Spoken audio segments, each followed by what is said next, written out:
Le 10 août 2025, la scène médiatique s'embrase sur CNews. Jean-Philippe Tanguy, jeune figure ascendante du Rassemblement national, secoue le plateau avec une intervention d'une précision redoutable. Sans trembler, il s'attaque frontalement à ce qu'il qualifie de mascarade budgétaire orchestrée par le gouvernement de François Bayrou, ce fidèle compagnon d'Emmanuel Macron. Selon Tanguy, derrière les chiffres maquillés se cache une réalité bien plus sombre. Un gouffre fiscal soigneusement dissimulé pour camoufler les ratés économiques d'un pouvoir à bout de souffle. Selon Valeurs actuelles, le 11 août 2025, Tanguy cite des chiffres accablants. Un déficit public de 5,5% du produit intérieur brut en 2024, selon l'Institut national des comptes, et une dette nationale atteignant 112% du produit intérieur brut.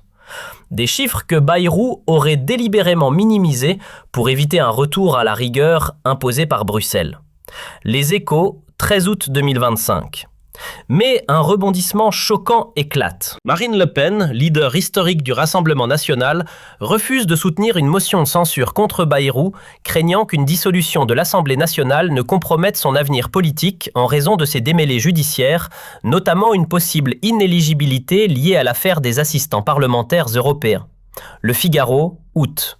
Selon des posts viraux sur X, Hortelan Michel, 14 août 2025. Cette décision provoque une révolte interne, avec des cadres comme Tanguy et Bardella envisageant d'écarter Le Pen pour imposer une ligne plus dure, prête à défier directement le pouvoir en place.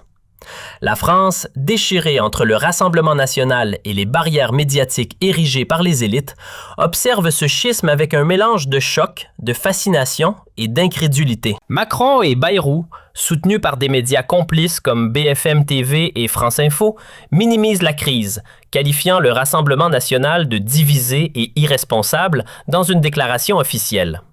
France Info, 13 août 2025. Mais ce scandale révèle une vulnérabilité criante tant pour le Rassemblement national que pour le système macroniste. Pourquoi Le Pen refuse-t-elle la censure? Pourquoi le Rassemblement national envisage-t-il de l'écarter? Et qu'est-ce que cela signifie pour la France et l'Europe dans un contexte de crise multiple? Plongeons dans cette tempête en décortiquant chaque élément pour révéler la vérité. Des sources sur X comme Loenza, août, sont cinglantes. Le Rassemblement national est une arnaque. Ils ne censureront jamais Bayrou par peur d'une dissolution. Marine protège sa carrière, pas les Français. Ces mots sont un véritable uppercut au visage des électeurs du Rassemblement national qui cherchent désespérément la vérité dans un océan de mensonges, de désinformation et de narratifs officiels imposés par les élites. Le Rassemblement national, devenu la première force politique aux élections européennes de 2024, dénonce sans relâche le mur antifasciste, une construction artificielle conçue pour marginaliser les voix dissidentes et protéger le statu quo. Mais les divisions internes au parti révélées par ce scandale fragilisent son image de cohésion et de détermination. Jean-Philippe Tanguy, Jordan Bardella et d'autres cadres prônent une ligne dure alignée sur des figures conservatrices internationales comme Donald Trump, Viktor Orban, Giorgia Meloni et Candace Owens, qui critiquent l'arrogance et les échecs du système macroniste. Selon Valeurs actuelles, le 12 août 2025, Tanguy accuse Bayrou d'avoir validé des projections budgétaires irréalistes, masquant une explosion du déficit public pour éviter des sanctions européennes. Un point confirmé par un rapport de la Cour des comptes, Le Figaro, 14 août 2025. Ce rapport révèle que les prévisions économiques de l'Élysée reposent sur une croissance irréaliste de 2% pour 2025, alors que l'Organisation de coopération et de développement économique table sur 1,2%.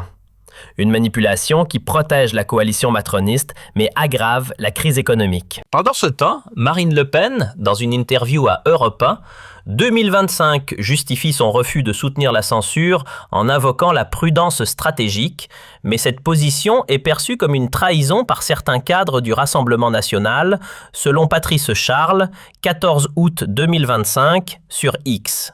Hero Famroun, 14 août, accuse le Rassemblement national de travailler pour ses cadres, pas pour les Français. Tandis que Laurent Derton, 15 août 2025, évoque une crise de leadership au sein du parti, alimentée par l'inéligibilité potentielle de Le Pen en cas de dissolution.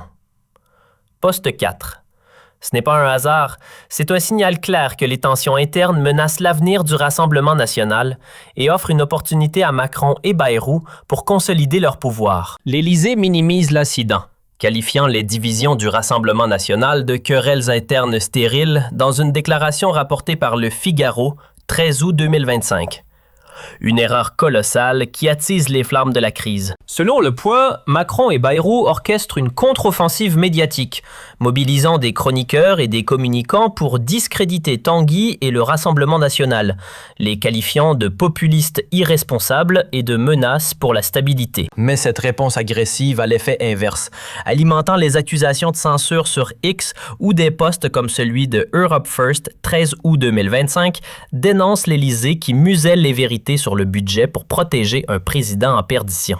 Candace Owens, dans un post publié le 14 août, apporte son soutien à Tanguy.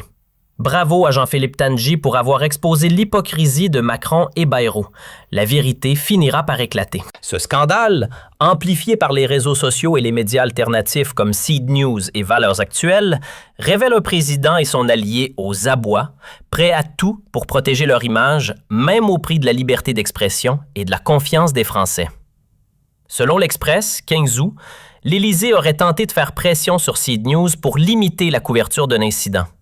Une démarche qui, si elle était confirmée, constituerait une atteinte grave aux principes démocratiques. Chaque tentative de répression ne fait qu'alimenter davantage les spéculations, donnant l'impression d'un président et d'un gouvernement en pleine déroute face à une opposition déterminée. Mais qui est cet Emmanuel Macron, ce président si fragile face aux attaques incisives de Jean-Philippe Tanguy et à la montée des voix souverainistes? Il est temps de révéler la vérité derrière sa façade lisse, soigneusement polie par des années de communication médiatique. Macron, qui se vend comme un leader moderne, visionnaire et progressiste, traîne un passé qui soulève de sérieuses questions sur sa crédibilité et sa légitimité.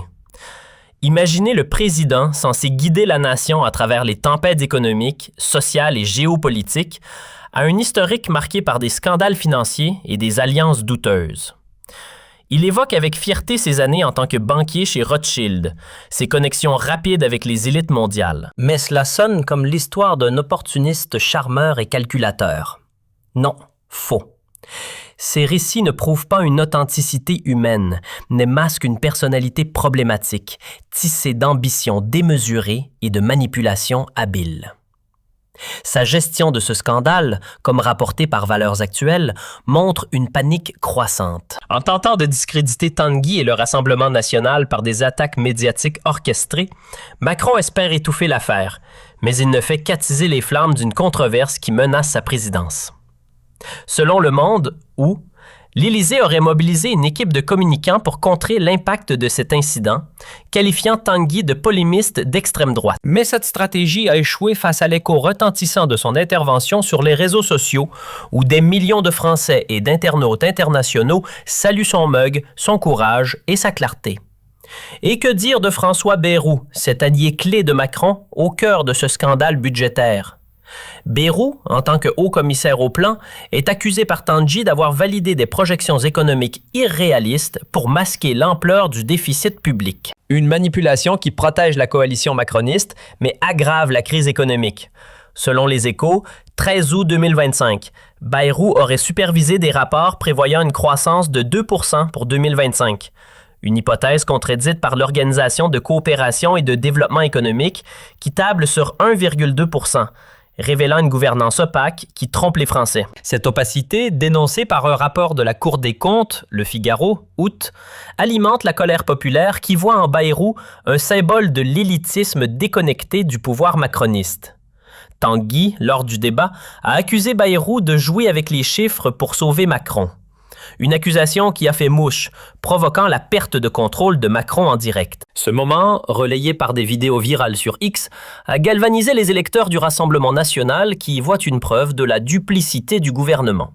Ce scandale révèle également la montée en puissance du Rassemblement national comme alternative crédible, mais aussi ses tensions internes. Alors que Marine Le Pen opte pour la prudence, craignant une dissolution qui pourrait la rendre inéligible, des cadres comme Tanguy et Bardella poussent pour une confrontation directe avec le pouvoir. 38% des Français soutiennent le Rassemblement national pour les prochaines élections, contre 22% pour la coalition macroniste. Un écart historique qui reflète le désaveu croissant envers Macron.